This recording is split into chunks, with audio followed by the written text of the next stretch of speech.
جب بھی اللہ کی زمین پر کسی انسان نے تکبر کیا، ظلم کیا، تو اللہ نے اسے نشان عبرت بنا دیا۔ تو ویسے ہی حضرت موسیٰ علیہ السلام کے زمانے میں جو مصر کا بادشاہ تھا، اس کا نام ولید بن مذہب بن ریام تھا، جس کو پوری دنیا فرعون کے نام سے یاد کرتی ہے۔ وہ انسانوں پہ ظلم کرتا تھا اور جو لوگ غریب تھے ان کا حق کھاتا تھا، اور ان سے سخت مزدوریاں اور کم اجرت دیتا تھا، اور جو انسان اس کا غلام نہیں بنتا تھا اس کو قتل کروا دیتا تھا۔ تب ہی اللہ تعالیٰ نے اپنے نبی حضرت موسیٰ علیہ السلام کو حکم دیا کہ اے موسیٰ، فرعون تک میرا پیغام پہنچا دو کہ وہ انسانوں پہ ظلم کرنا چھوڑ دے، ورنہ اللہ کا عذاب اس کو اپنی لپیٹ میں لے لے گا۔ جب اللہ کے نبی اللہ کا پیغام فرعون کو دیا تو وہ فرعون مذاق اڑانے لگا اور کہنے لگا، یہاں تو خدا میں ہوں اور میں کسی کے حکم کو نہیں مانتا۔ تو بس اللہ اپنی نشانیاں حضرت موسیٰ علیہ السلام کے توسط سے دکھاتا رہا، اور پورا مصر حضرت موسیٰ علیہ السلام کے معجزات کو دیکھ کے حیران ہوتا گیا۔ کچھ ایمان لے آئے اور کچھ فرعون سے سوالات کرنے لگے۔ بالآخر فرعون حضرت موسیٰ علیہ السلام کے معجزات کو دیکھ کے اس بات تک آ پہنچا کہ آج میں حضرت موسیٰ علیہ السلام اور ان کی قوم بنی اسرائیل کو قتل کر دوں گا۔ اللہ نے اپنے نبی حضرت موسیٰ علیہ السلام تک پیغام پہنچایا کہ اے موسیٰ، رات میں اپنی قوم کو لے کر اس شہر سے نکل جاؤ۔ جو حضرت موسیٰ علیہ السلام اپنی قوم بنی اسرائیل کو لے کے وہاں سے جانے لگے۔ اس بات کا علم جب فرعون کو ہوا تو وہ غضبناک ہو کے کہنے لگا، کچھ بھی ہو جائے، موسیٰ اور اس کے ساتھیوں کو میں قتل کر کے ہی چھوڑوں گا۔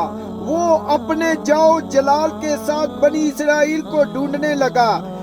بس آگے آگے اللہ کے نبی حضرت موسیٰ علیہ السلام اپنی قوم کے ساتھ اور پیچھے پیچھے فرعون کا لشکر ان کو مارنے کے لیے آ رہا تھا۔ بالآخر بنی اسرائیل دریا تک پہنچے اور فرعون کا لشکر پیچھا کرتے کرتے ان کو دیکھنے لگا۔ جب بنی اسرائیل نے فرعون کے لشکر کو دیکھا تو حضرت موسیٰ سے کہنے لگے، اے موسیٰ، تو نے ہمیں کہاں پھنسا دیا؟ ہمارے پیچھے فرعون کا لشکر ہمیں مارنا چاہتا ہے اور آگے یہ دریا ہے۔ اللہ کے نبی حضرت موسیٰ علیہ السلام نے فرمایا، اے لوگوں، گھبراؤ نہیں، اللہ ہمارے ساتھ ہے۔ یہ کبھی ہو ہی نہیں سکتا کہ فرعون اور اس کا لشکر ہمیں پکڑ لے۔ سب کہنے لگے، اے موسیٰ، اب ہم آگے جائیں گے کیسے؟ بس اتنی دیر میں آواز غائب آئی، اے موسیٰ، اپنا عصا اس دریا پر مارو۔ تو بس جیسے ہی حضرت موسیٰ علیہ السلام نے اپنا عصا دریا پہ مارا تو آدھا پانی اس طرف اور آدھا پانی اس طرف ہو گیا۔ اللہ نے بیچ میں سے رستہ بنا دیا۔ بنی اسرائیل کے کچھ قبائل کے لوگ کہنے لگے، اے موسیٰ، ہماری آپس میں نہیں بنتی، اپنے خدا کو کہے کہ ہمارے لیے الگ الگ رستے بنائیں۔ اللہ کے نبی حضرت موسیٰ علیہ السلام نے اس دریا میں 12 جگہوں پر عصا مارا اور 12 الگ الگ رستے بن گئے، اور وہ قبائل ان رستوں کے ذریعے دریائے نیل کو پار کر کے آگے جانے لگے۔ تو جب یہ منظر فرعون اور اس کے لشکر نے دیکھا، وہ بھی ان رستوں پر حضرت موسیٰ اور اس کی قوم کے پیچھے آ گئے۔ جیسے ہی حضرت موسیٰ علیہ السلام بنی اسرائیل کے ساتھ دریا کے اس دوسری طرف پہنچے اور دریا کے بیچوں بیچ فرعون اور اس کا لشکر موجود تھا، تو اللہ نے پانی کو پھر سے حکم دیا کہ اب ویسے ہی ہو جا جیسے پہلے تھا۔